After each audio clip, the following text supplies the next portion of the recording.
Alors, toujours là, Monsieur le Président. Régional, parce qu'il y a un président national. Merci pour cette précision. Vous êtes président régional aux États-Unis d'Amérique. Alors, Bandero Baouto Pessa, moi, ma réponse sur, puisque c'est une question qui préoccupe vraiment la diaspora, de voir que l'opinion qui circule dans la diaspora, c'est cette opinion de la résistance, plus que celle d'aller aux élections. Est-ce que il n'y a pas de contradiction entre ce qui se passe au pays et vous, pour ne pas dire nous qui sommes à l'extérieur? Je voudrais d'abord partir sur un point de vue économique. Je dirais à mes frères congolais de la diaspora que lorsque nous allons arrêter d'envoyer de l'argent à nos frères au Congo, ceci nous démontrera qu'il y a une gestion parcimonieuse et juste et une rétribution des richesses congolaises à toute la population. Or, ce n'est pas le cas. Je vous ai donné un chiffre. Tous les membres de la diaspora, nous participons d'une manière ou d'une autre. Aux enterrements, au mariage, à l'école, au loyer, à l'achat des véhicules, à la médication, aux produits alimentaires. Nous faisons un travail. Nous le faisons depuis un certain temps. Mais cependant, il y a une situation qui prévaut. Nous voyons dans les pays dans lesquels nous vivons que lorsque les élections se font, c'est une alternance d'un pouvoir. Et lorsque le pouvoir qui est en place n'a pas répondu à l'appel de la population, il est une volonté ou une mise en place des structures qui permettent qu'il y ait un changement. Nous vivons aux États-Unis, George Bush a eu 2 mandats, l'économie américaine n'était pas bonne, Barack Obama est venu, il a balayé la route. Mais même le même Barack Obama qui est venu avec un mouvement de changement, 2 ans après, il a eu sa correction au niveau du Congrès américain, où les Américains lui ont dit, mais attention, tu nous as promis le changement, nous ne l'avons pas vu. Ici, il y a une certaine justice, malgré que tout n'est pas parfait. Mais lorsque vous voyez la tendance que nous avons au Congo, le gouvernement en place, un pouvoir d'occupant, qu'est-ce qu'il a commencé à faire? Il nous a montré des signes de vouloir frauder et tricher. Première chose, il a changé la Constitution, malgré que c'est légal, pour amener non plus l'élection présidentielle à un suffrage universel, mais plutôt à un tour. Au moment où je vous parle, le Congrès, le Parlement congolais, va discuter de ce texte. Pour qui les textes sont-ils désignés? Pour quelqu'un que l'on veut voir demeurer à la présidence. Ceux qui veulent y aller, je donne le cas, M. Tshisekedi, que je salue au passage, a fait une rentrée brillante à Kinshasa, bateau a Betele Maboko, na boulevard et tout ça. Ameki comme ma bateau na ye, bakende ko solo la, na GB, batinel bango 400 policiers, baïko à la télévision. Ça la réunion na Grand Hôtel, qui est le 2e hôtel de la ville de Kinshasa. Bakati courant. Moi, j'ai travaillé à l'Inter. Il y a des groupes à l'Inter. Pourquoi ce genre de choses? Est-ce que bazo quand c'est une élection et Salema et que Salema raté? Ndenge de konanga lobby, bazo keneka ko légitimer les sous moi nanandeke o to bengi politique nambe kombo na ye alias Joseph Kabila, bako fanda na ta gagné na 22%. Ako gagné ako fanda kawana. Peuple na biso ko continuer kaka kulela. Biso tozali bana. Tokoki koloba mwa mingi po bango na kati bakoki koloba te. Le na kisasa soko telemo lobby, bakosa lokola Armand Tungulu, bakosa lokola Chebeya, bakenda wololo boye maboko pamba et moto moko pe aloba eloko moko te. Na ndenge tozali awa na mboko to tsingeli koloba, tozali ko encourager na bino bozali kolanda. Tala ndenge ba Tunisien ba telemi, tala ndenge ba Égyptien ba telemi. Ndeko nanga biso lokola bino tolingi démocratie, tolingi choix ya ba élection, ndenge vice-président otoloba, mokoto sikola Congo. Nakozana yambo ya batokoya sous na télévision ko bisabino ke tozui déclaration tokosala maponami boye. Y a une chose. Biso toza libanda tozova na mboka oyo toyebike zamboka quand même démocratie ezali. Qui parle démocratie parle aussi par ba moyen nini oko ko accéder na kibokonzi. Parmi ba moyens wana et surtout moyens où ils allaient reconnus, ils allaient par voie des élections. Alors, les loyaux apparaissent qu'ils ont loba mingi. Biso tolingi résistance, biso tolingi boye. Mais concrètement, qu'est-ce que bino bozoko sala pour que les loyaux, parce que après demain, tant que nous continuons à tergiverser, entre guillemets, mikolo ezoko kende, lobby kuna to kende, on va se retrouver mikolo élection et koki. Quelque part, on va toujours aller aux élections. Mais koganga oyo bino buzo koganga koloba mingi, on ne voit pas ce qui est en train de se faire. Gary Wele na ko rappeler na balandi maloba na mokonzi na biso Papa Honoré Ngbanda Nzambo Kwatumba.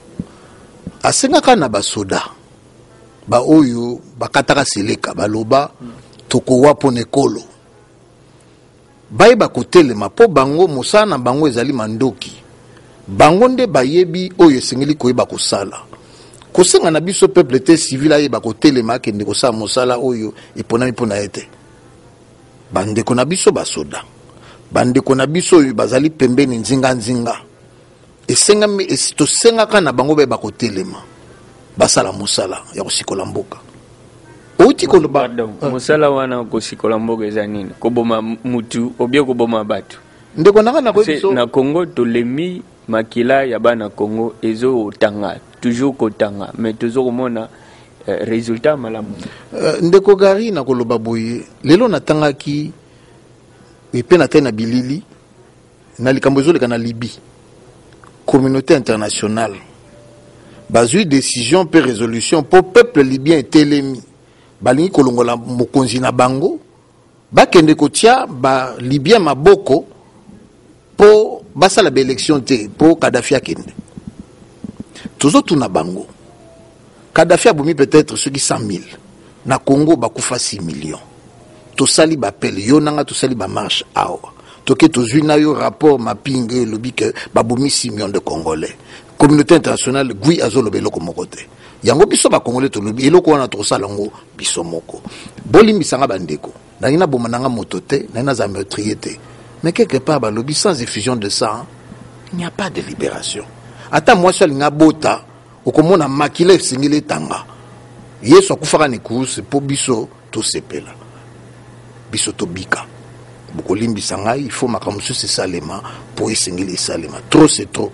Batelema te bakokufaka nzala basi bali bambwa bambwa na kisasa basili basi bali banyao na kisasa sili na ebite ya sima so babanda kolia miselekete lokola kabri na ebite toko kendaka ti wapi bolimisanga naza lokola bino mwana kisasa pe mwana Congo eza pasi mingi komona kelo na kisasa Gary Wele ma campagne fleuron ya ville à Kinshasa 3 jours sans électricité 1 semaine sans maille bolingi toke na tozo mboka to supporter ngo ti wapi bango bazoko kosukola te il faut bakene kosomba kantine mai lokola na chikapa tanto zo luka diamakala misusu bako tambola baloba na biso 5 chantiers ndeko nanga 6e chantier mwana mobali wana na bakolabo tokotia bango libanda bokotia bango libanda ndeko na biso yo mutozo tala makama mosolo na kati kuna est-ce que bozana makoki ya kokende kotia bato wana libanda bozana mbo. Bon, côté Makoki, il y a une question d'organisation. Tout ça, vous organisé ou deux ans le maire de Gogosala. Alors, Touti Koyoka, Bande Konabisone, ma pesi ba point de vue na bango, ils ont engagé bango. Bango, bat moni que les loyaux, il faut battre les mela. Marmonio Sizo les Ganamboka. Mais côté les melango, ils allaient na bandenge belé. Ba mususu ndenge bande wana biso balobaka toujours basage ya Afrique balobaka que ceux qui ozomema maki kocha ngo nyonso na saki moko te po soki nyonso pa soki yo kozanga maki mais misusu ocha ngo na gauche misusu tia na droite misusu tia na kola mutu po yeba ke soki ba oye pa soki na kokoma na mboka amema tana liki moko.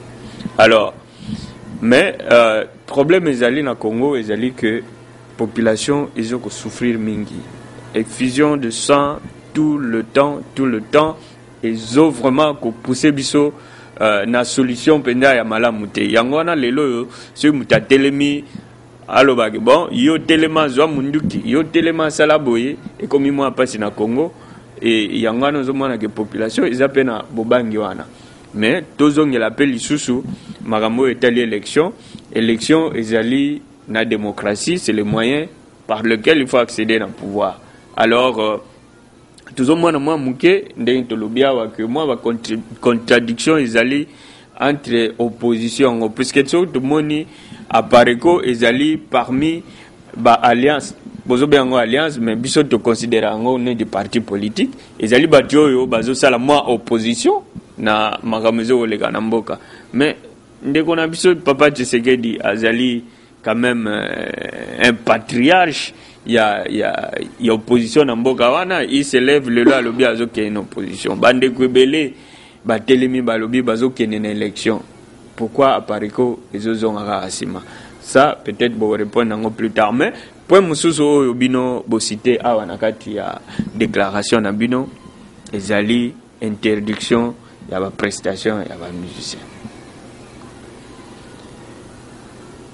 Nyoso wana batu bazo déclarer que monsieur Mbanda na ikiri na ye ba jeune oyo ba telemaki na Londres ba jeune oyo ba telemi na France ba oyo ba telemi na Belgique nyonso bazo tyango na mutu ya Mbanda ye mutu azoko tinda bango ba empêcher ba musicien ba prester na nini na poto lelo yo musique eza culture na biso bino bozo koboya ba musicien ba prester pona nini alors que bino ndenge bazo koloba bozo kene misala na bino normalement mutazo empêcher bino te mais bango pe bazana mwa musala oyo nzamba pesa bango ezali ya ko diffuser moi message na bango pe na ndembo ko pesa pe gete na kati ya ndembo bozo empêcher bango pourquoi na yambo na loba boye na bato baza kolanda biso ngai moko pe lokola bango naza alanga nzembo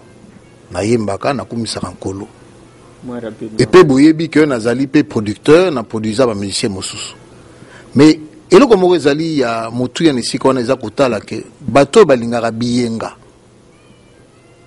c'est-à-dire bana Paris ou ba mesana feti na Champs-Élysées bana Londres ba mesana kotambola kosepela bango moko tango bayoki mbela ya kosenga ete congolais ayeba kotelema balobi to banda ko boya biloko nyonso ezali ko mema biso na buzoba pote Rwanda bengaka biso BMW aloba ke congolais alingaka B lokola bière alingaka M lokola musique W lokola basi congolais a comprendre que moto azo sakana na bango identité ne rwandais alobi nini congolais azali identifié na biloko misato wana ye moko bandi kolongola ngo moko gari ezali prise de conscience pour makasi na moni ba image na télévision ya bato bano batelemi wana batelemi po bayoka message ezate que apparaît comme toujours qui bango etelemi si bango non o batelemi wana eza bato baza bazui conscience pe bande ko apparaît ko batelemi bakei na bango bayoka ki message ya conscientisation pour na bango badesi balobi te botika nanu musique oyo